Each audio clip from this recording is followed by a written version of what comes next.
Bom dia! Estou aqui então para o nosso devocional de hoje.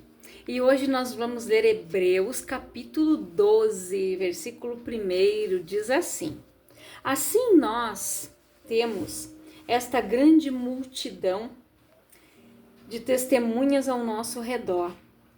Portanto, deixemos de lado tudo que nos atrapalha e o pecado que se agarra firmemente em nós e continuemos a correr, sem desanimar a corrida marcada para nós. Conservemos os nossos olhos fixos em Jesus, pois é por meio dele que a nossa fé começa. E é ele quem a aperfeiçoa. Ele não deixou que a cruz fizesse com que ele desistisse, pelo contrário, por causa da alegria que lhe foi prometida, ele não se importou com a humilhação de morrer na cruz e agora está sentado do lado direito do trono de Deus. Pensem no sofrimento dele e como suportou com paciência o ódio dos pecadores. Assim vocês não desanimem nem desistam. Olha o que Paulo disse aqui.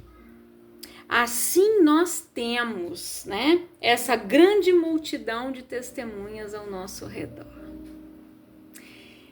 Que, portanto, deixemos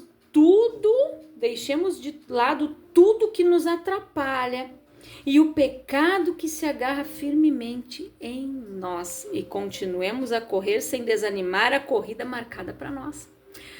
Aqui nós entendemos o quê?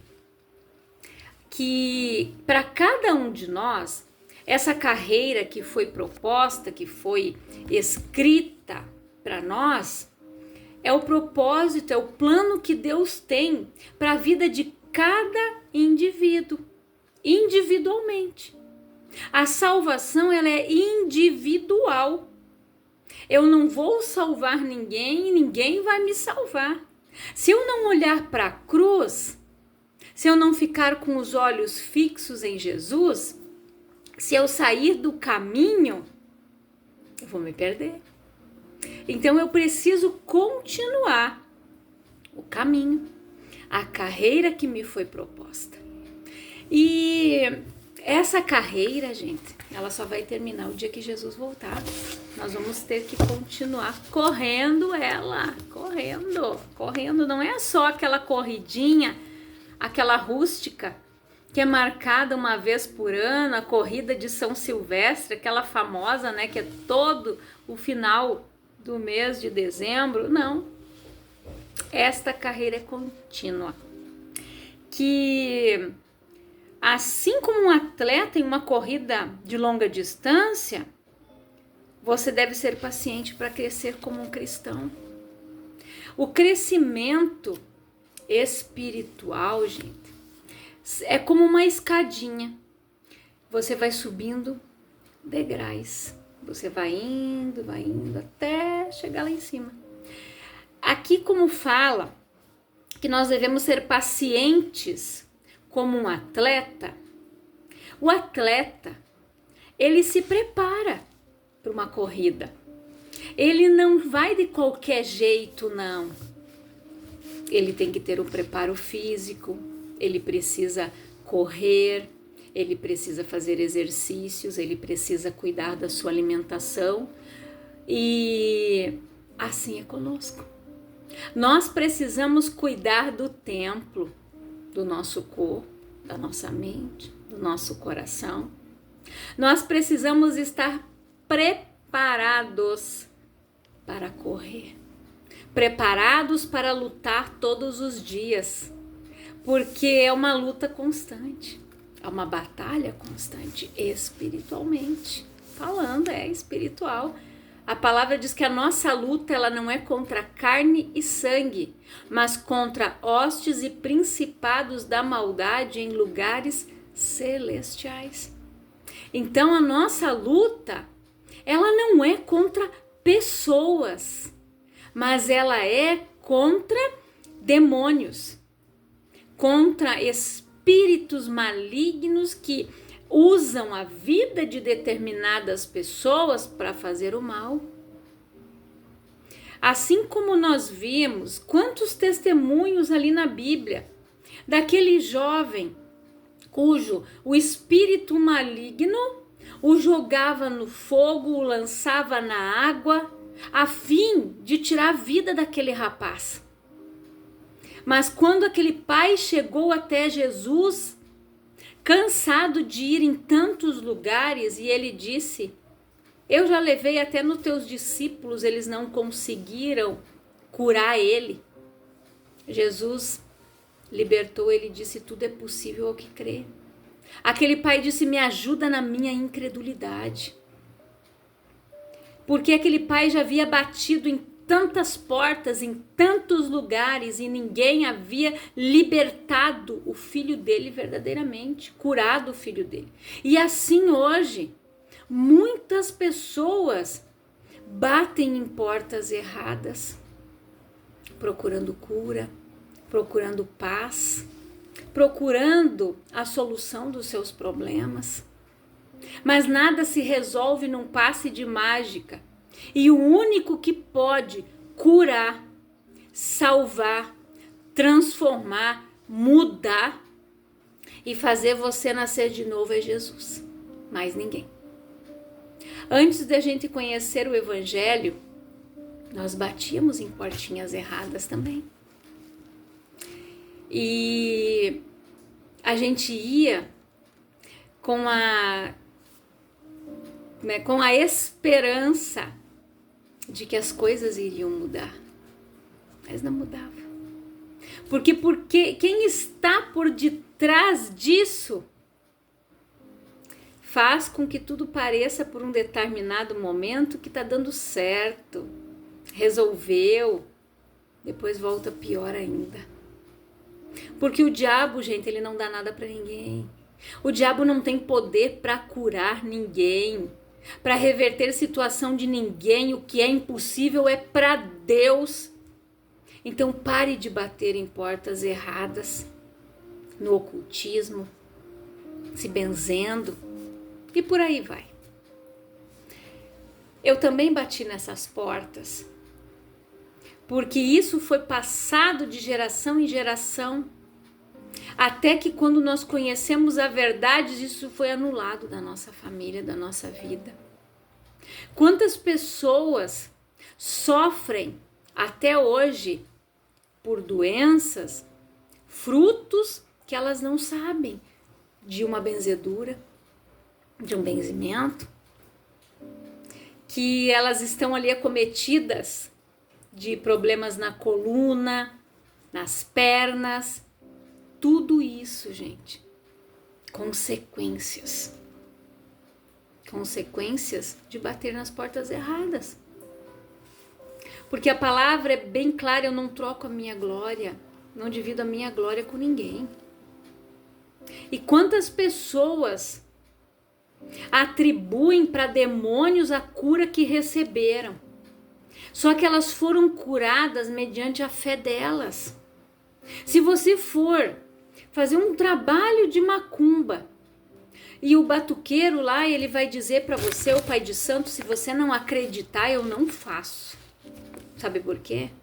Porque ele precisa que a pessoa tenha certeza que aquilo vai acontecer, porque a pessoa vai ficar chamando a existência.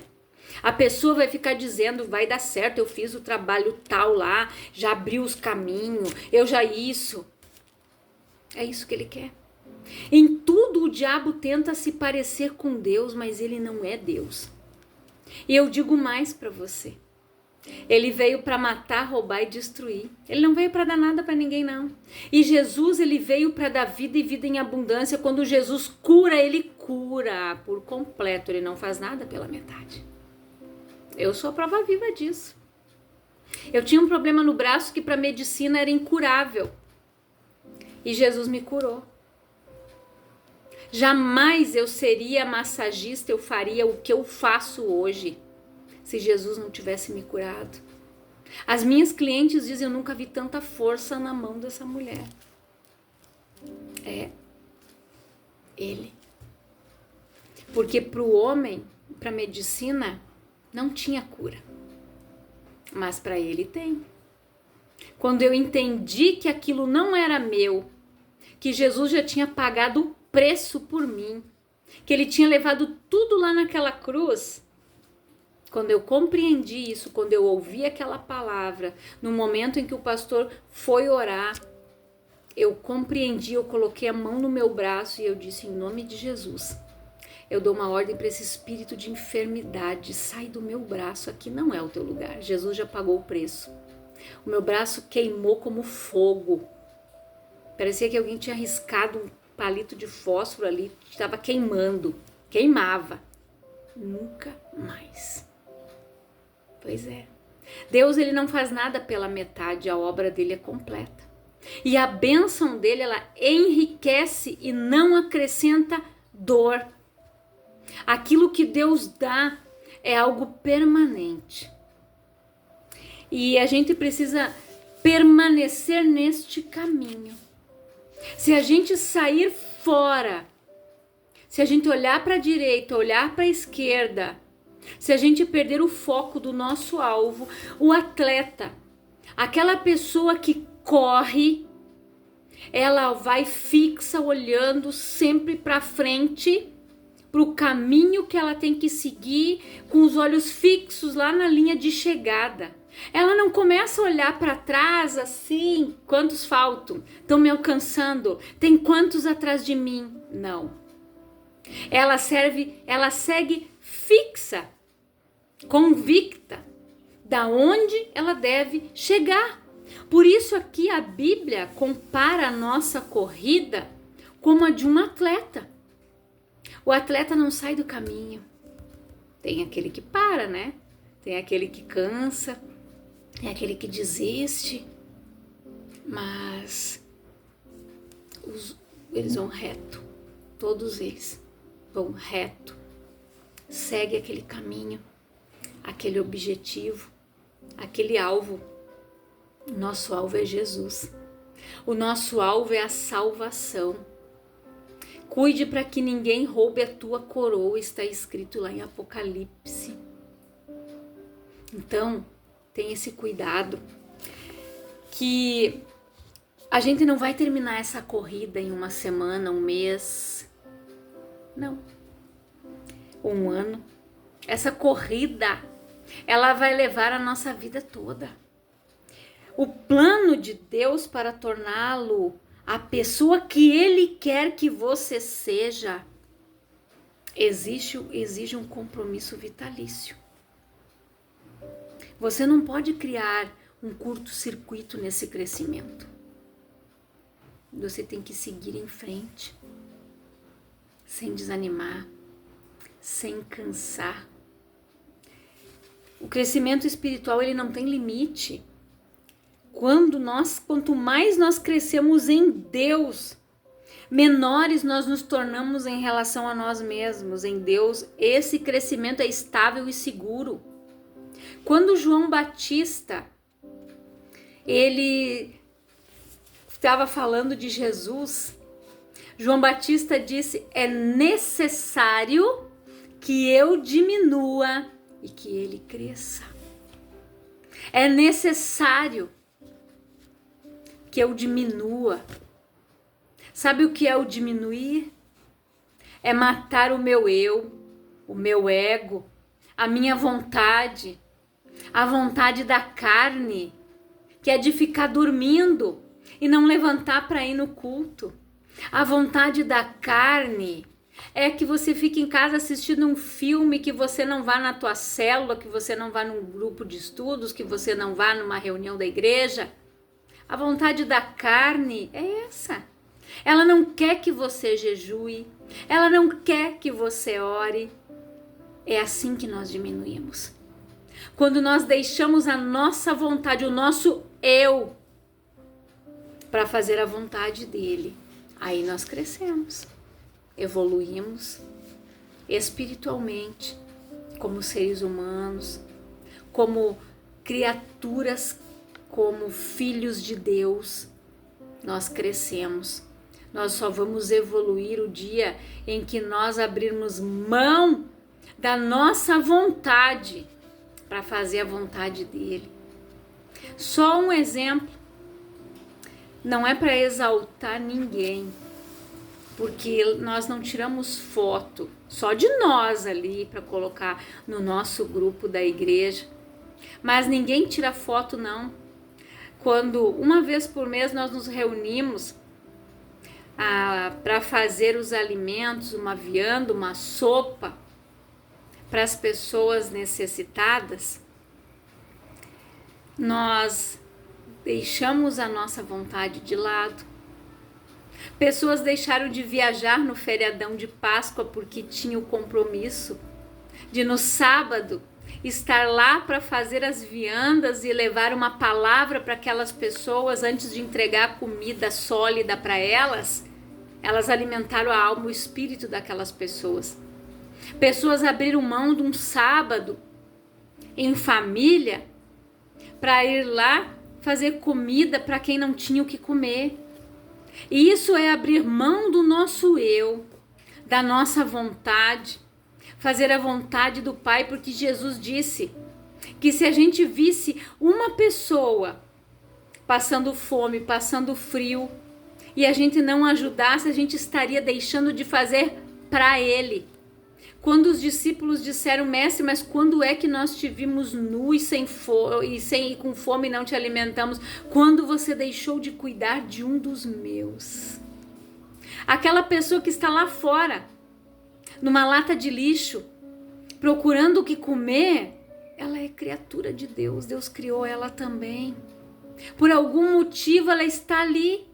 E você sabia que muitos, não digo todos, mas muitos que estão ali são pessoas desviadas, que saíram do caminho, pararam de correr a carreira que lhes foi proposta e hoje estão numa situação deprimente.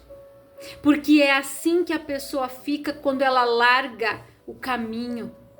Você acha que aqueles atletas que desistem, que param de correr, e que ficam lá olhando os outros chegarem na linha de chegada, subindo no pódio, você acha que eles não ficam frustrados? Ficam olhando e dizendo, por que eu parei? Eu podia estar lá.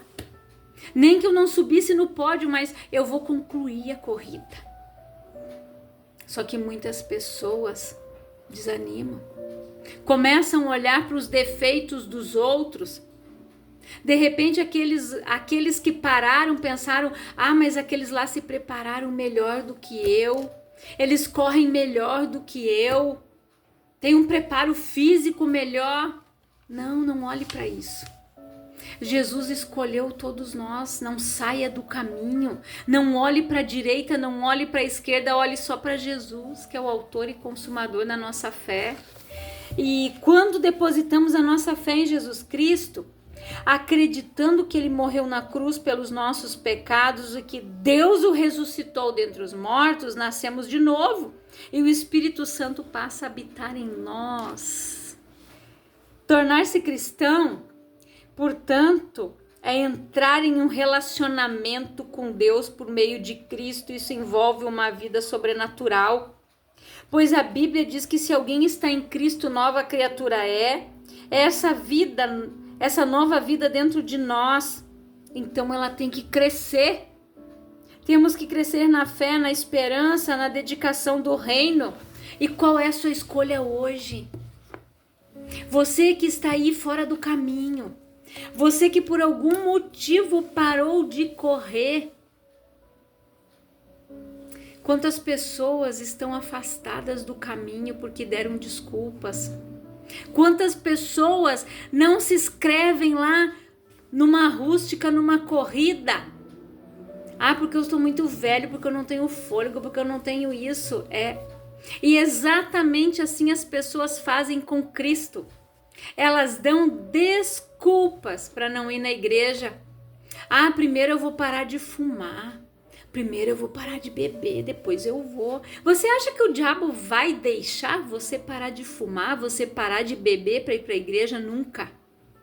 Vá como você está. Busque a Deus enquanto é tempo, enquanto você pode achar. É o que diz a palavra. Não é eu que estou dizendo. Busque enquanto você pode achar. Então, que você reflita nesta palavra. Nesse domingo, aqui está chovendo.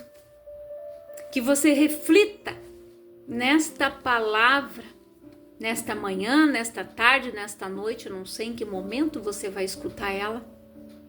Mas que você faça uma reflexão da tua corrida, do teu percurso, em que local do caminho você está e que você reflita nas tuas atitudes, o que você está fazendo, o que está te vencendo. Eu quero orar por você. Pai, em nome de Jesus, eu oro por todas estas pessoas que estão ouvindo esta palavra. Que elas sejam edificadas, abençoadas, alcançadas pela tua graça, pelo teu poder, pela tua unção. Que haja grande manifestação do teu poder nas nossas vidas, Pai. E na vida desta pessoa que já está cansada no meio do percurso. Esta pessoa que cansou, que sentou, desanimou no meio do caminho por algum obstáculo, por alguma dificuldade que aconteceu, que entrou, mas que ela tenha fé, esperança, amor, que ela olhe para Jesus, o autor e consumador da nossa fé, que ela volte a correr, que ela volte para esse percurso que só vai parar no dia em que o Senhor nos buscar, ou no dia em que Jesus voltar para buscar a sua noiva, a sua igreja. Que o Senhor venha fortalecer cada homem, cada mulher, cada atleta, cada corredor. Que o Senhor cuide de nós, é a minha oração, em nome de Jesus. Que Deus abençoe a tua vida, grandiosamente.